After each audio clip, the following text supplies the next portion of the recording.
Olá e sejam bem-vindos ao episódio número 2 do meu podcast.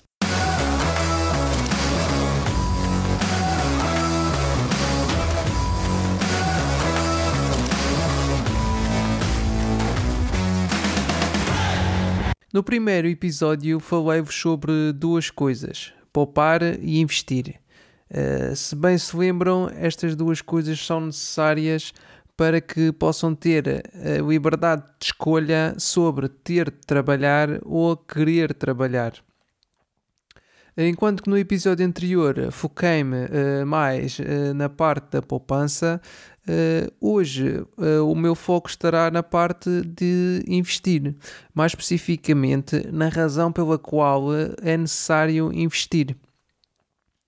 A poupança é, sem dúvida, um dos passos mais importantes para teres a tua vida financeira organizada. No entanto, se apenas te preocupares em juntar dinheiro e deixares este dinheiro no banco, numa conta à ordem a render 0%, ou numa conta poupança a render uns exorbitantes 0,01%, estás a perder poder de compra. Ou seja, estás a perder dinheiro. Repara que para ganhares 1 euro ao ano, através de um depósito a prazo com uma taxa de juro de 0,01%, precisas de ter investidos 10 mil euros. E depois de pagares impostos, que são 28%, ao final de um ano ficas com uns míseros 72 cêntimos. É o suficiente para um cafezinho. Isto se não for num sítio muito requintado. Mas sabes porquê é que se diz que poupadores são perdedores? Ou por outras palavras, por que razão é que precisas mesmo de aprender sobre como investir o teu dinheiro se não quiseres ser um perdedor? É por causa de uma coisa chamada inflação. De uma maneira geral, numa economia, ocorre inflação quando existe um aumento geral e contínuo dos preços. E por esta razão, se o teu dinheiro não estiver a render pelo menos o mesmo à taxa que a inflação aumenta, estás a perder poder de compra e, como consequência, estás a perder dinheiro. Então existem 3 tipos de inflação: a inflação de demanda, a inflação de custos e a inflação inercial. A inflação de demanda acontece quando existe escassez de oferta no mercado. Quanto menor for a quantidade de um determinado artigo no mercado, maior será o seu preço. Isto, claro, se houver pessoas dispostas a comprar esse produto. Porque é assim que funciona a lei da oferta e da procura. Por exemplo, porque é que achas que as casas em Lisboa e no Porto são tão caras? É porque existem muitas pessoas a querer comprar casas nesses sítios e existe pouca oferta de casas no mercado. Embora aqui esteja a falar de um exemplo específico, né, do mercado imobiliário, não existe inflação de demanda quando isto acontece apenas num setor específico, mas sim quando isto acontece de uma forma geral no mercado. Isso é que é a inflação de demanda. Outro tipo de inflação é a inflação de custos. Esta inflação de custos ocorre quando existe um aumento nos preços da matéria-prima para fazer um determinado produto. E como de costume, esses custos são sempre passados para o consumidor final, ou seja, nós. A inflação de custos ocorre em produtos derivados. Por exemplo, se houver um aumento do preço da farinha, isso será refletido no preço do pão. Da mesma maneira que se houver um aumento no preço do petróleo, isso será refletido no preço dos combustíveis. E isso é que é a inflação de custos. Em último lugar, temos a inflação inercial. Este tipo de inflação deve-se a um comportamento de manada, que é bem característico do ser humano. Lembram-se da corrida aos rolos de papel higiênico há uns tempos? Aí está um belo exemplo do comportamento de manada. Penso que ainda hoje a maior parte das pessoas não sabe bem porque é que comprou tanto papel higiênico. Mas enfim. A inflação inercial ocorre quando existe uma inflação de demanda e ou uma inflação de custos muito elevada, ou então durante muito tempo. Isto leva a que se instale um clima de medo, o que faz com que as pessoas aumentem constantemente o preço dos seus produtos, com o objetivo de se protegerem. Mas o que acaba por acontecer é que este aumento dos preços está a contribuir cada vez mais para o aumento da inflação, o que acaba por prejudicar toda a gente. Um exemplo extremo deste problema da inflação é a Venezuela. Devido à instabilidade que se vive naquele país e à elevadíssima taxa de inflação, são necessários cerca de 77 salários mínimos para alimentar uma família de 4 pessoas, segundo o Centro de Documentação e Análise para os Trabalhadores. Claro que esta situação, como eu disse, é um caso extremo e não acho que vá acontecer aqui em Portugal o que está a acontecer por lá. Foi apenas um exemplo para verem os problemas que podemos passar se a taxa de inflação se descontrolar.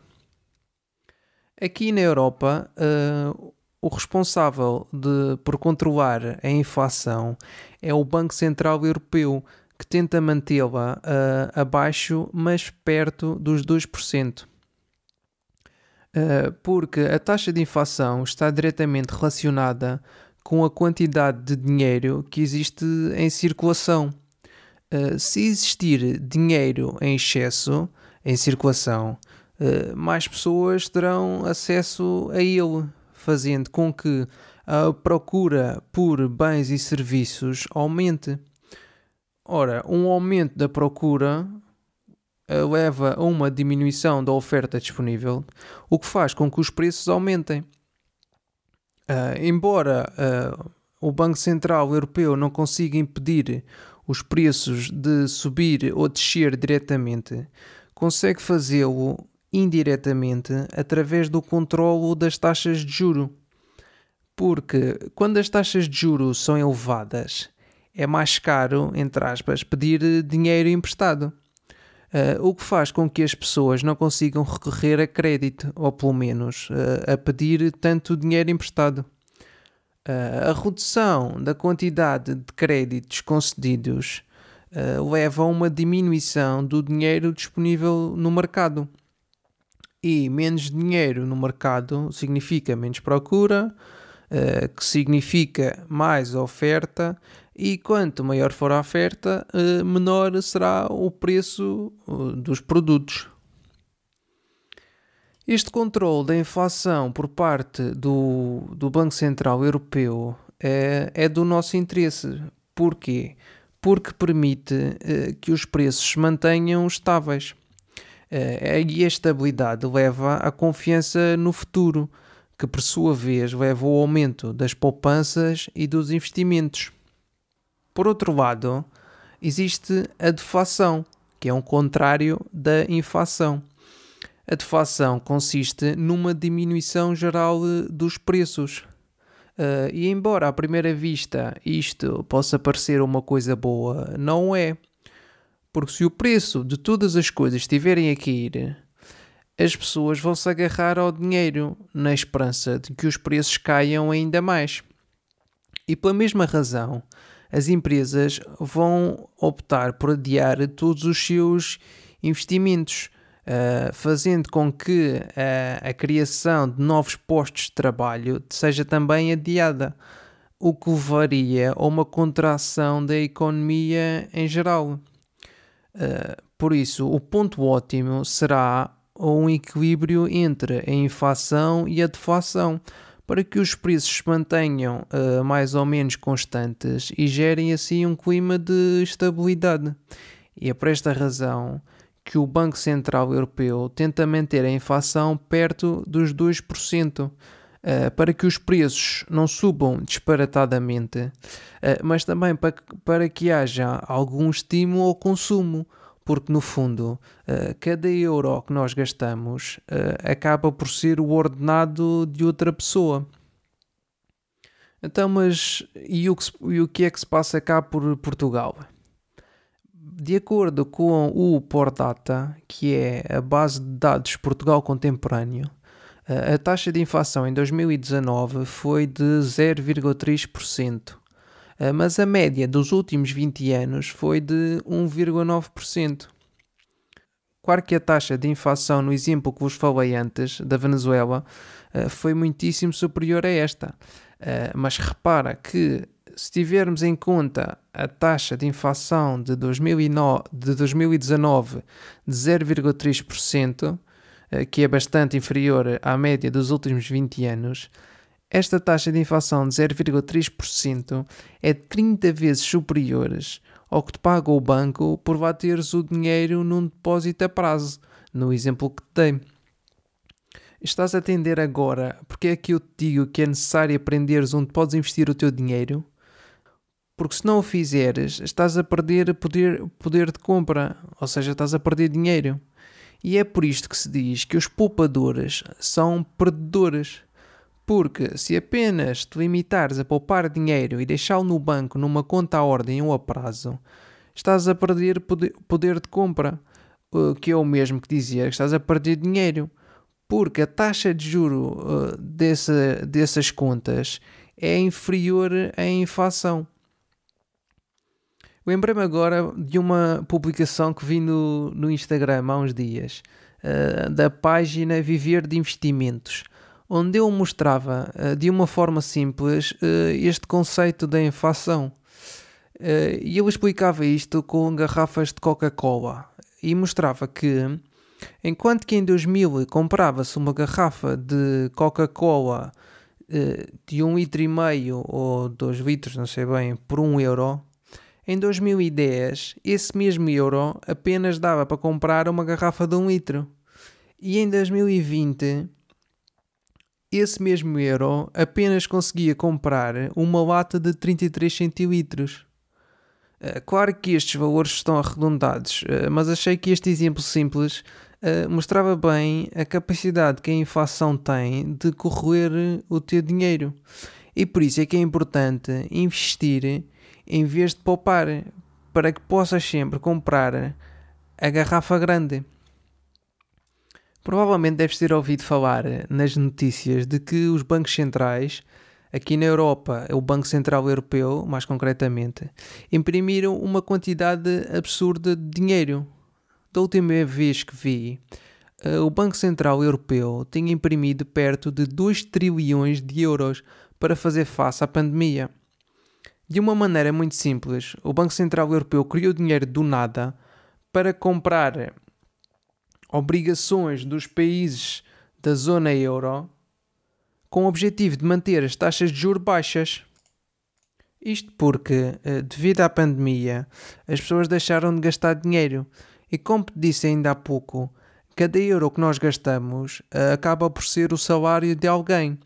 E se toda a gente agarrar-se ao dinheiro, então entramos em deflação, o que não é bom. Só aqui um pequeno à parte para explicar o que é que são obrigações. De uma maneira muito simples, os países emitem obrigações para se financiarem. Ou seja, quando alguém compra uma obrigação, é o mesmo que estar a emprestar dinheiro a esse país ou a essa empresa, porque as empresas também podem emitir obrigações. E assim, o investidor compra a obrigação com a promessa de receber em troca uma determinada taxa de juro ao longo de um determinado período de tempo. Mas continuando, devido à enorme quantidade de dinheiro impresso pelo Banco Central Europeu e também pela Reserva Federal, que é o Banco Central dos Estados Unidos, as pessoas estão preocupadas com a desvalorização da moeda. Porque se te lembras do que disse há pouco, Quanto maior for a quantidade de algo disponível no mercado, menor será o seu valor. E isto também é válido para o dólar ou para o euro. E esta é uma das razões porque estamos a ver o ouro com uma grande valorização e também o Bitcoin, porque muitas pessoas identificam o Bitcoin como o ouro digital. Porquê? Porque tanto o ouro como o Bitcoin são produtos com uma quantidade limitada. Não podem ser imprimidos por nenhum banco de um dia para o outro. E por isso as pessoas veem valor neste tipo de produtos, tentando desta forma adquiri-los para se protegerem contra a inflação. Porque, embora o dinheiro que foi impresso pelos bancos centrais ainda não esteja em circulação, isso vai acontecer mais cedo ou mais tarde. E isto está relacionado com uma coisa que se chama velocidade do dinheiro. De uma forma muito simples, a velocidade do dinheiro é basicamente a velocidade a que o dinheiro troca de mãos. Em alturas de crise, a velocidade do dinheiro costuma ser baixa, porque as pessoas têm medo de gastar. Pelo contrário, durante as alturas de prosperidade acontece o oposto. A velocidade do dinheiro aumenta, porque as pessoas não têm medo de gastá-lo. E quando as economias recuperarem, que eventualmente irá acontecer, haverá muito mais dinheiro em circulação devido a esta quantidade de dinheiro que foi imprimida assim muito rápido. E é por isso que algumas pessoas já se estão a tentar precaver contra a inflação comprando este tipo de produtos como o ouro e o Bitcoin. Mas pronto, isto foi apenas um pequeno à parte. E por favor, não saias daqui e vás a correr comprar ouro ou Bitcoin.